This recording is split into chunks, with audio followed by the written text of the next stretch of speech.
Hello friend, आज हम लोग द हिंदू का न्यूज एनालिसिस देखेंगे 9 अक्टूबर का 2020। तो चलिए स्टार्ट करते हैं। तो जो इसमें है टोटल 5 आर्टिकल्स हैं, ठीक है। फिर पहला जो आर्टिकल है अवॉइडेबल अनसर्टेनिटी, फिर दूसरा आर्टिकल है despite of pandemic two patients from Gujarat get new lungs, फिर Kyrgyz leader holds talk to end post vote, फिर उसके बाद ड्रामेटिक ट्रांजिशन है, फिर उसके बाद IAF सोड capabilities in Ladakh stand of Indian air force chief, और उसके बाद प्रैक्टिस करेंगे प्रीलिम का क्वेश्चन, मॉडल क्वेश्चन, ठीक है। तो चलिए पहला जो आर्टिकल है टू अवॉइड अनसर्टेनिटी, तो इससे रिलेटेड जो सिलेबस है प्रीलिम में पूछा जा सकता है और मेंस में तुम्हारा GS पेपर 3 में पूछा जा सकता है। Under the economic development, Indian economic and the issue related to the planning growth development, ठीक है। और चलिए तो नीचे आते हैं आर्टिकल्स में। तो आर्टिकल्स है तुम्हारा मॉनेटरी पॉलिसी से रिलेटेड।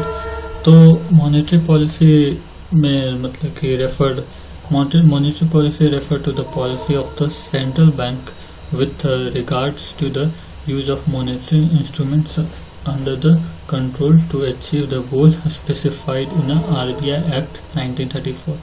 तो जो RBI Act 1934 में है वहीं पर मॉनेटरी पॉलिसी के बारे में भी दिया हुआ है, ठीक है। फिर उसके बाद बोल रहा है कि रिजर्व बैंक मॉनेटरी पॉलिसी कहाँ दिया हुआ, तो Reserve Bank of India Act 1934 के प्रियम्बल में भी दिया हुआ है कि ये मॉनेटरी पॉलिसी रेगुलेट करेगा इंडिया का इकोनॉमिक्स, ठीक है।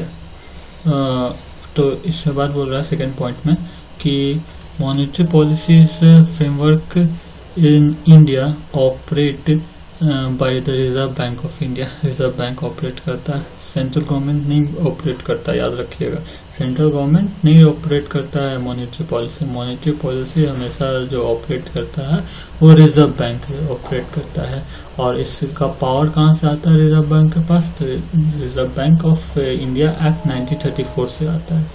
फिर 2016 में amend to the RBI act of 1934, तो 2016 में 1934 का RBI एक्ट को अमेंड किया गया। Implementation of the flexible inflation targeting framework, और फ्लेक्सिबल टारगेटिंग फ्रेमवर्क को अडॉप्ट किया गया। अब चलिए आगे थोड़ा देख लेते हैं, ठीक है। तो आगे है क्या कि इन्फ्लेशन टारगेटिंग क्या कितना रखा गया, तो सेट इन 5 ईयर्स, हर एक 5 साल पर इन्फ्लेशन टारगेट सेट करते हैं। इधर का टारगेट है 4 ±2, यानी कि जो अपर टॉलरेंस लिमिट है 6% और लोअर टॉलरेंस लिमिट है 2%, ठीक है। तो policy rate that is required to achieve the inflation target is determined by the monetary policy committee. Monetary policy committee ये डिटरमाइन करता है कि कितना इन्फ्लेशन टारगेट होना चाहिए, ठीक है। फिर मॉनेटरी पॉलिसी कमेटी का फंक्शन क्या क्या है, तो function to determine the policy rating that is required to achieve the set inflation target, ताकि वो इन्फ्लेशन टारगेट सेट कर सके, ठीक है। फिर उसके बाद monetary policy committee decision is binding on the RBI। जो भी मॉनेटरी पॉलिसी कमेटी डिसीजन लेगा वो RBI को मानना ही पड़ेगा, ठीक है। फिर member of the monetary policy में कौन कौन सा मेंबर होता है, तो governor of the RBI as a chairperson, ex officio chairperson होता है, ठीक है। Deputy governor of the RBI in charge of the monetary policy का इंचार्ज भी होता है डिप्टी गवर्नर ऑफ RBI, ठीक है। ये भी एक्स ऑफिशियो होता है। One officer of the RBI to be nominated by the central board member ex officio and जो 3 पर्सन रहेगा to be appointed by the central government member, ठीक है। और इसमें द टर्म रहता है इसका 4 इयर्स का रहता है, not eligible for the reappointment. जो 3 पर्सन जो गवर्नमेंट सेंट्रल गवर्नमेंट अपॉइंट करता है उसका टर्म होता है 4 इयर्स का, और वो फिर से अपॉइंटमेंट करने के लिए एलिजिबल नहीं रहता है, ठीक है, एक बार अपॉइंटमेंट से हट गया तो, ठीक है। फिर meeting of the monetary policy committee, तो मिनिमम 4 बार तो मीट करता ही है क्वार्टरली, ठीक है। RBI shall organise at least 4 meeting, 4 meeting है ना, 4 meeting of the monetary policy committee in a year, एक साल में। तो एक साल में 4 क्वार्टर होता है, ठीक है, ठीक है। हर एक 3-3 महीना पर क्वार्टर होता है, ठीक है। तो ऐसा 4 क्वार्टर होगा, 4 3 12, ठीक है। तो 4 बार तो मीट करना ही करना है at least. The quorum for the meeting of the monetary policy shall be 4 member, और 4 मेंबर होना ही होना है, ठीक है, कोरम के लिए। The meeting of the monetary policy committee shall be presided over by the governor, governor के द्वारा प्रिसाइड किया जाता है, आरबीआई का गवर्नर के द्वारा। In his absence by the deputy governor, और अगर वो एब्सेंस ऑफ गवर्नर तो deputy governor, who is the member of the monetary policy committee.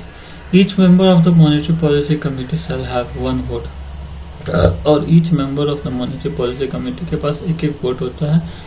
और जो गवर्नर के पास होता है उसके पास कास्टिंग वोट होता है, ठीक है। उसके पास वीटो वोट नहीं होता, कास्टिंग वोट होता है। अगर इक्वल नंबर ऑफ वोट हो गए तो वो कास्टिंग वोट करेगा। In the event of the equality of the votes, the governor shall have the second और द कास्टिंग वोट, इसको कास्टिंग वोट को सेकंड वोट भी बोलते हैं, ठीक है। All question which come up before any meetings of the monetary policy committee shall be decided by the majority of the votes by the member of present and voting, ठीक है, majority से।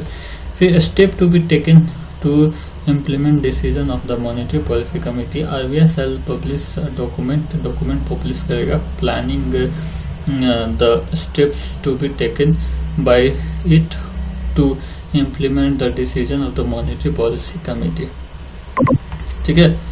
फिर उसके बाद इससे रिलेटेड क्वेश्चन देख लेते हैं। 2017 में क्वेश्चन आया था, ठीक है, और एक प्रैक्टिस क्वेश्चन भी देखेंगे, ठीक है। तो प्रैक्टिस क्वेश्चन देखो, which of the following statement about the monetary policy committee is not correct. बोल रहा है it is a 3 member committees, नहीं, ये 3 मेंबर नहीं है, अभी पढ़े हैं 6 मेंबर है, ठीक है, इंक्लूडिंग गवर्नर।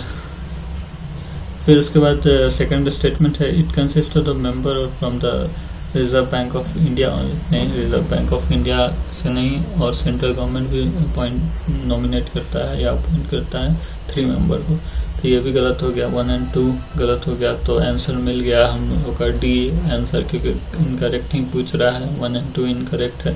थर्ड स्टेटमेंट भी देख लेते हैं, its decision is binding to the Reserve Bank of India. हाँ, बिल्कुल सही है, अभी ऊपर पढ़े हैं कि इसका जो डिसीजन होता है वो बाइंडिंग होता है रिजर्व बैंक ऑफ इंडिया पर। फिर फोर्थ स्टेटमेंट है कि Reserve Bank of India shall organise at least 4 meeting of the monetary policies committee in a year. हाँ, एटलीस्ट 4 मीटिंग कर सकता है, 4 से भी ज्यादा कर सकता है, लेकिन 4 से कम नहीं कर सकता है, ठीक है। 4 मीटिंग करना ही करना है, तो ये आरबीआई करता है।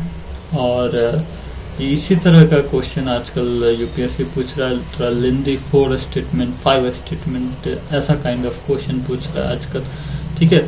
एक 2017 में मॉनेटरी पॉलिसी से ही कमिटी से आया था क्वेश्चन, 2017 का क्वेश्चन बहुत ही अच्छा था क्वेश्चन, ठीक है। पहला स्टेटमेंट बोल रहा है, it decide the RBI benchmark interest rate. हाँ, इंटरेस्ट रेट डिसाइड करता है कि कितना रेपो रेट होना चाहिए, कितना रिवर्स रेपो रेट होना चाहिए, कितना इन्फ्लेशन होना चाहिए, टारगेट सब डिसाइड करता है, ठीक है।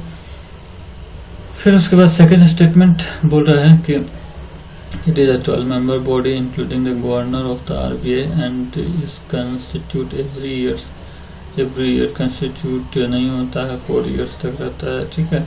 और 6 मेंबर होता है, ये गलत हो गया।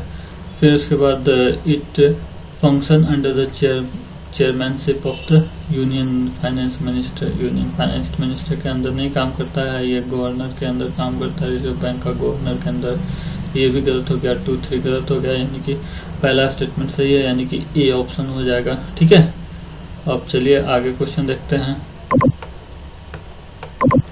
फिर ये जो आर्टिकल्स है related to despite of the pandemic 2 patient from the Gujarat got a new lungs, तो देख लेते हैं इसमें क्या है।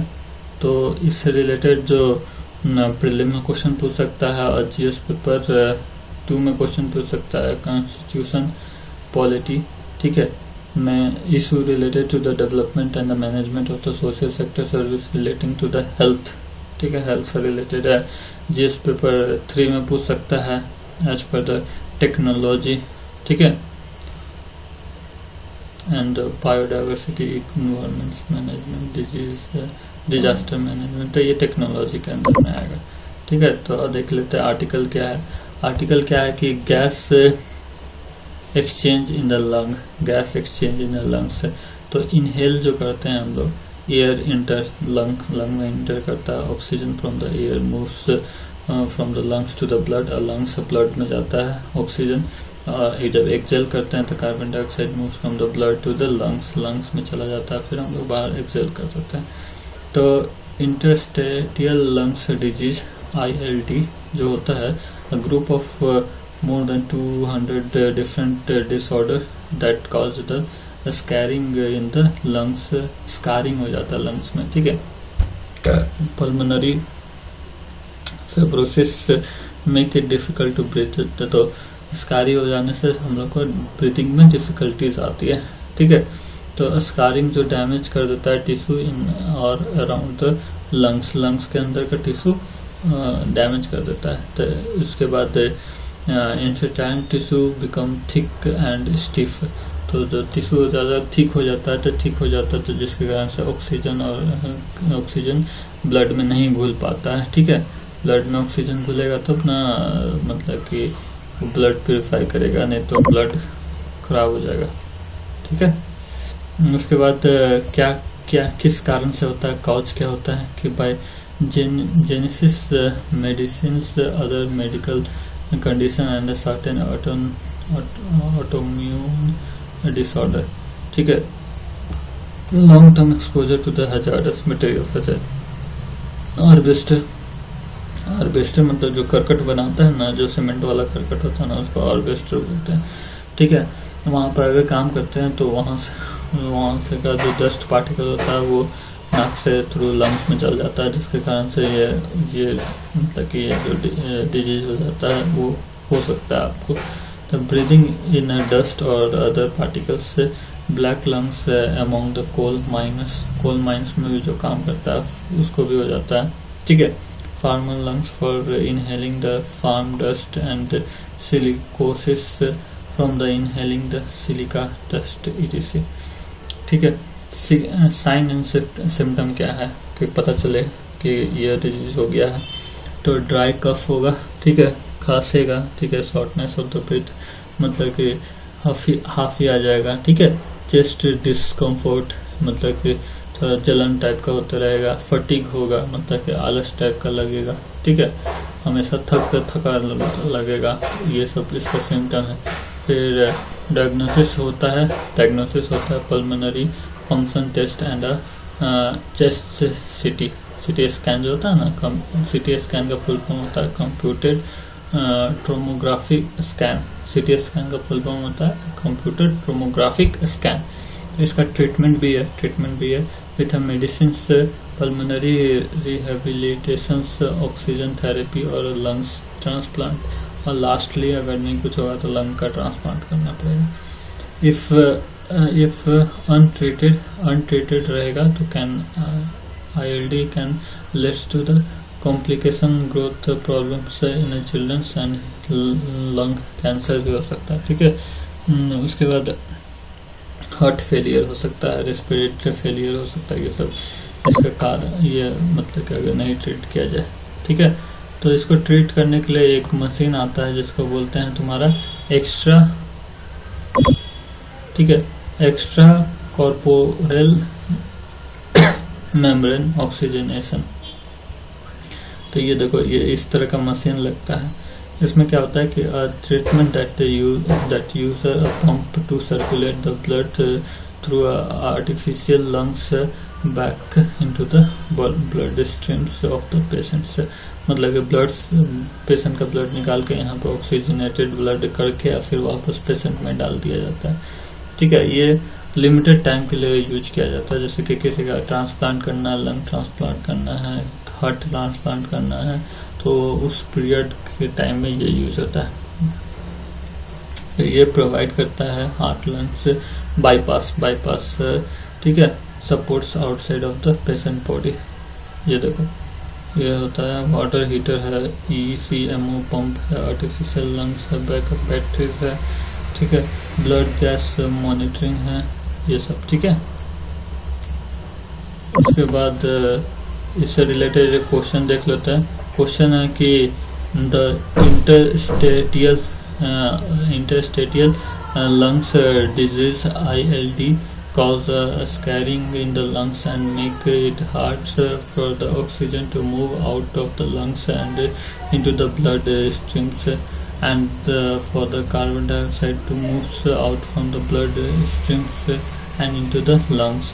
Which of the following can cause ILD, the interstitial lungs disease? तो ऑटोइम्यून डिसऑर्डर हाँ होता है, inhalation of coal and silica dust हाँ होता है, एक्सपोजर टू द एयरबस्टर हाँ होता है, ऑल ऑफ द अबव इसका आंसर हो गया, ठीक है।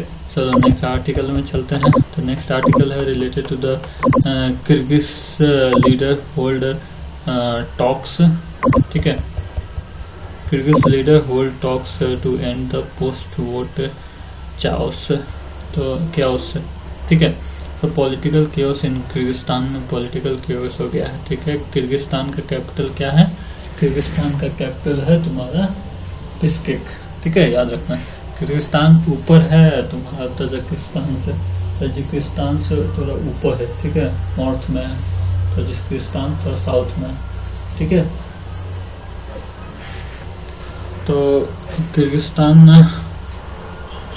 तो देख लेते हैं। तो किर्गिस्तान पार्लियामेंट को बोलते हैं जोगोर केनेस बोलते हैं, और सुप्रीम काउंसिल यूनिकैमरल होता है, ठीक है, presided over by the chairperson और the speaker.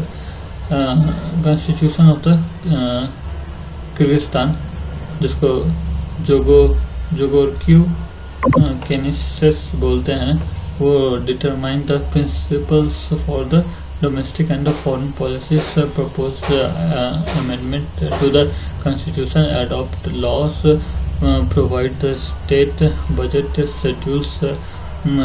Schedules presidential elections, can impeach the president, appoints the prime minister, appoints the 1/3 of the constitutional court etc, ठीक है, ये सब काम है उसका, ठीक है। Parliamentary election shape the executive and legislative branches of the Kyrgyzstan government for the next 5 years, resulting majority कोalitions will nominate the candidate for the prime minister.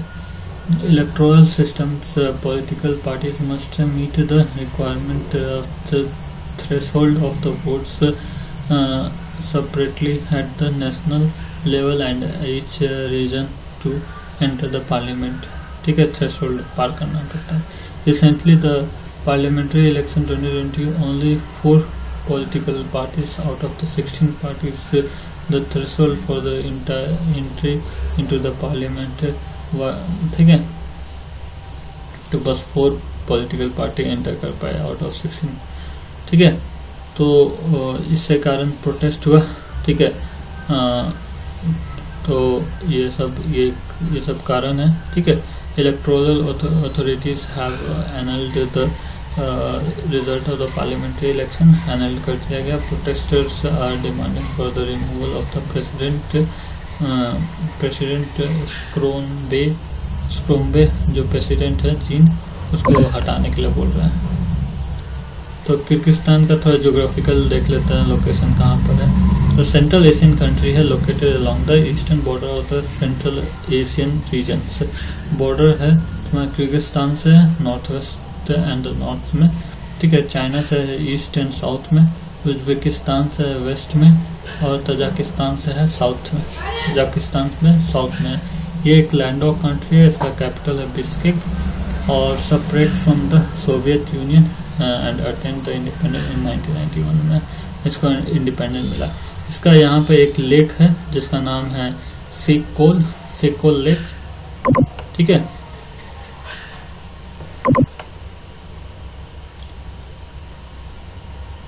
ठीक है, ये फिजिकल मैप हो गया। यहाँ से त्यांगसेंग माउंटेन रेंज भी पार करता है, ठीक है, त्यांगसेंग माउंटेन रेंज। फिर उसके बाद जो ट्रोपोग्राफी है जो कि मेनली माउंटेनस है, ठीक है, माउंटेनस है, पिक है, वैलीज है, और जो इसका माउंटेन्स का पिक है वो कवर विथ ग्लेशियर है। फिर रिलेटिवली फ्लैट रीजन है, ठीक है, फर्गना वैली जो कि तुम्हारा मतलब फर्टाइल प्लेन है, फर्गना वैली से ही पावर आया था इंडिया में, ठीक है। फिर उसके बाद terrain is dominated by the Tian Shan and Pamir mountain systems occupied about 65% of the nation territories। 65% of the territory तो यही है, त्यांगसेंग माउंटेन और पमीर माउंटेन्स, ठीक है। फिर उसके बाद तुम्हारा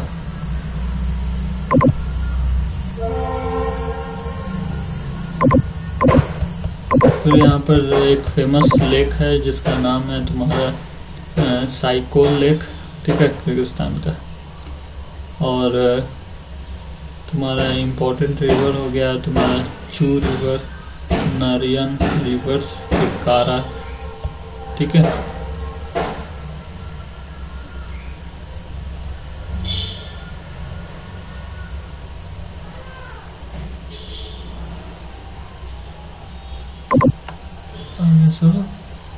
तो ये तुम्हारा कुछ बाउंड्री है, ठीक है। चाइना से लगता है, तजाकिस्तान से लगता है, किर्गिस्तान से लगता है, उज्बेकिस्तान से लगता है और तजाकिस्तान से लगता है साउथ में, ठीक है।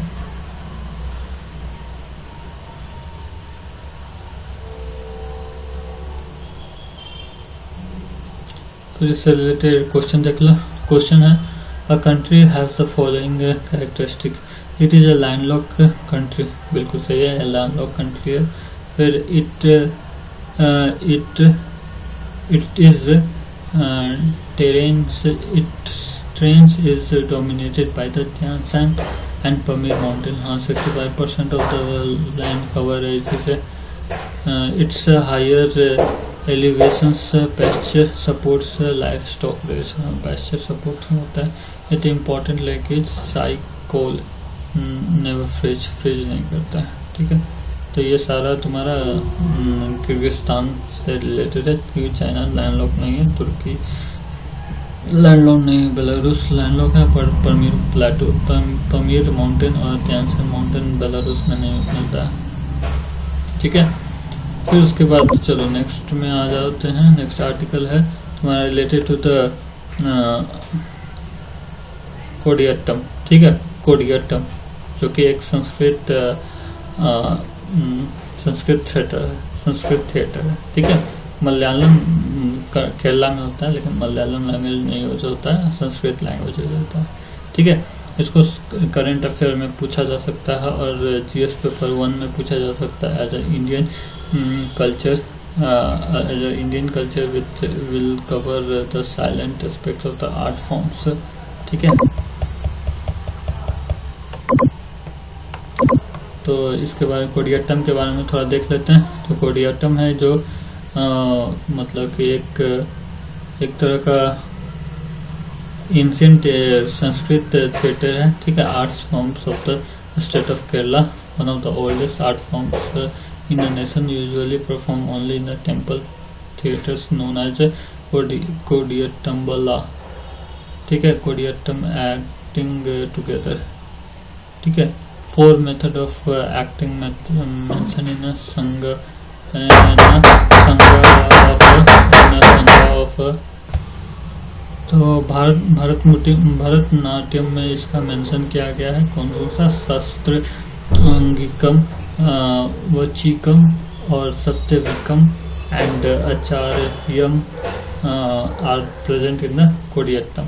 Use of elaborate costume use होता है, हेवी मेकअप यूज होता है, involve elaborate and lengthy acting sequence होता है, ठीक है। यूज हैंड जेस्चर्स में यूज किया जाता है and distinctive mode of acting like like ilkiatum, पकड़ना टम एंड इरुना टम। ठीक है, टन टम टम जो भी अट्टम अट्टम जो भी होगा वो सब केरला से रिलेटेड होगा। ठीक है, फिर रीजन ट्रेनिंग, रिगरस ट्रेनिंग होता है। ठीक है, लास्टिंग मेनी इयर्स रिक्वायर्ड, बहुत साल का रिगरस ट्रेनिंग इसको लेना पड़ता है तब जाके कुछ सीख पाता है इसको। ठीक है, ये सब उसका कुछ ये याद रखना कि ये जो कोडियाट्टम है ये intangible heritage site of the intangible मतलब कि यूनेस्को का इंटेंजिबल लिस्ट में भी शामिल है। ठीक है, अब कोडियाट्टम में जो इंस्ट्रूमेंट यूज होता है वो तुम्हारा मिजावू यूज होता है, इडका यूज होता है और शंकु यूज होता है। ठीक है, फिर कुरुम जल एंड जुजितलम यूज होता है। ठीक है, ये इंस्ट्रूमेंट का फिगर हम तुमको दिखा देते हैं ताकि याद रहेगा। ठीक है, ये इडाका है इंस्ट्रूमेंट। ठीक है, ये डमरू टाइप का लगता है इडाका, और ये मिंजावू है मतलब एक घायला टाइप का होगा। ठीक है, उस पर एक मेम्ब्रेन डाल देगा, मेम्ब्रेन पर टैप करेगा और साउंड क्रिएट करेगा, इसको बोलते हैं मिजावू। ठीक है, उसके बाद नेक्स्ट है तुम्हारा कथकली, भी केरला से रिलेटेड है। इसमें भी तुम्हारा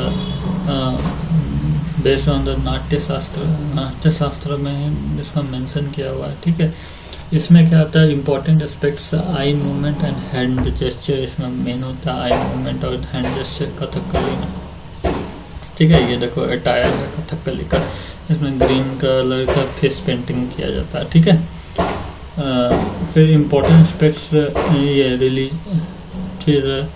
रिलाइज ऑन हस्त्र मतलब कि वही हस्त्र का जेस्चर। ठीक है, फिर उसके बाद इसमें भी तुम्हारा हेवी इन्फ्लुएंस ऑफ द कलरीपट्टू से हेवी इन्फ्लुएंस है। कलरीपट्टू एक तरह का मार्शल आर्ट है केरला का, ये भी क्वेश्चन पूछा जा चुका है ऑलरेडी। ठीक है, फिर मेजर क्या होता है, मेजर डिफरेंस होता है कि character do not speak but story is presented through the songs from the background. इसमें कैरेक्टर स्पीक नहीं करता कथकली में। ठीक है, इसमें जो इंस्ट्रूमेंट यूज होता है वो मंडलम होता है, चिंगिला होता है, इडुका, फिर उसके बाद इल्तरन होता है। ठीक है, शंखु होता है, शंख मतलब कि चिंदा। ठीक है, क्या डिफरेंस है, similarity and difference between the Koodiyattam and Kathakali. Similarity is used of elaborate custom and the use of the acting technique. ठीक है, major difference Kathakali involves the use of the separate voice vocal list, but the Koodiyattam required the dancer to sing along with the performance. मतलब कोडियाट्टम में सिंग भी करता है, performance में भी करता है, और कथकली में बैकग्राउंड से आवाज आता है। फिर इससे रिलेटेड एक क्वेश्चन देख लेते हैं। तो क्वेश्चन है तुम्हारा, consider the following statement with reference to Koodiyattam sometimes in the news. It is a theatrical arts of the Kerala with a speciality that it is a purely based on the Malayalam language, नहीं Sanskrit language में है, Sanskrit theoretical art है। ठीक है, it is inscribed in a UNESCO on the presentation of the list of the intangible heritage site। बिल्कुल सही है, incorrect पूछा है यानी कि 1 इनकरेक्ट है। फिर 2014 में एक क्वेश्चन पूछा गया था कि with reference to the Indian culture and the tradition what is a Kalaripayattu. Kalaripayattu क्या है कि it is ancient martial art living tradition southern part of the south India. ठीक है, डी। फिर उसके बाद नेक्स्ट जो आर्टिकल है related to the Indian air force show के बारे में है। तो इंडियन एयरफोर्स शो मिशन क्या था, to secure Indian air space and to conduct aerial warfare during the arm conflict. Headquarter कहाँ पर है, तो न्यू दिल्ली में है। Indian air force has several command, कितना कमांड है, वेस्टर्न एयर कमांड है, ईस्टर्न एयर कमांड है, सेंट्रल एयर कमांड है, southern west western air command है, सदर्न एयर कमांड है, ठीक है, training command and maintenance command है, ठीक है। फिर history of the Indian air force, the official established on 8 अक्टूबर 1932 को एस्टेब्लिश किया गया था, ठीक है। एयरफोर्स डे भी मनाया जाता है इसलिए उसको उस तारीख को, ठीक है। फिर उसके बाद first squadron number 1 squadron was comprised of the 4 Westland WAPT, ठीक है, IIA biplanes। अब देखो चैटफील्ड कमिटी क्या चीज से रिलेटेड है। Chatfield committee appoint in 1939 by his majesty government in the UK proposed to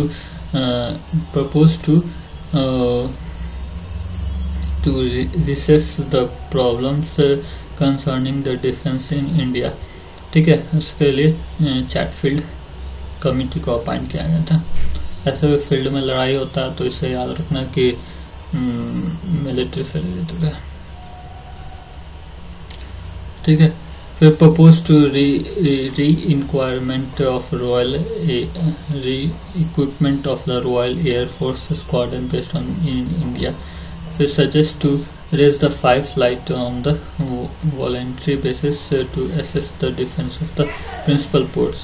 Location at Madras, Mumbai, Kolkata, Karachi and Kochi, जो कि विशाखापट्टनम में हो गया फिर 6th month, ठीक है।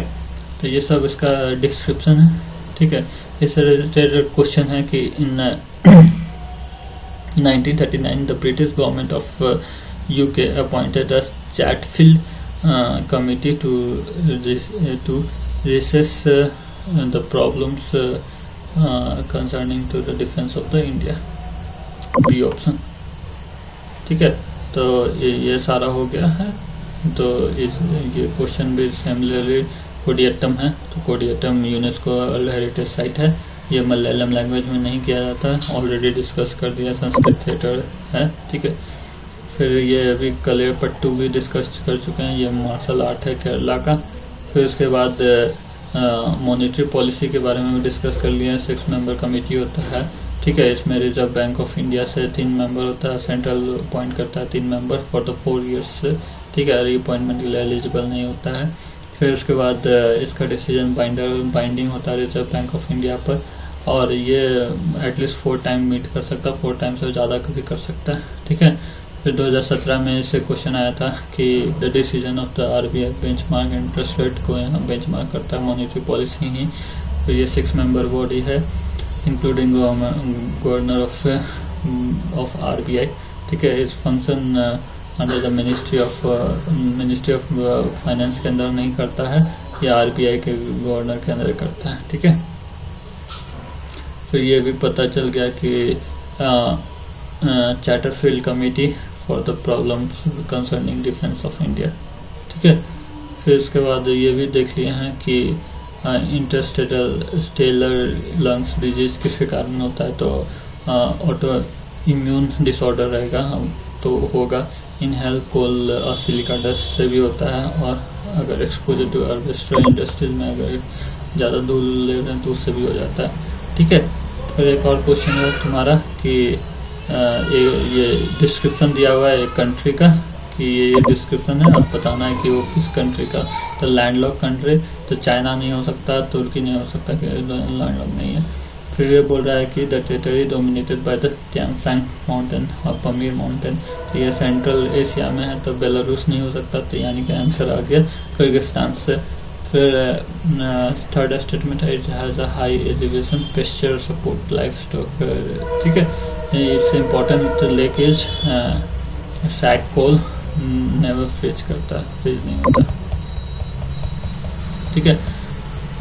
तो ये सारा क्वेश्चन का आंसर है, ठीक है। Thank you, please like, subscribe and share the video. We will meet tomorrow, okay, bye.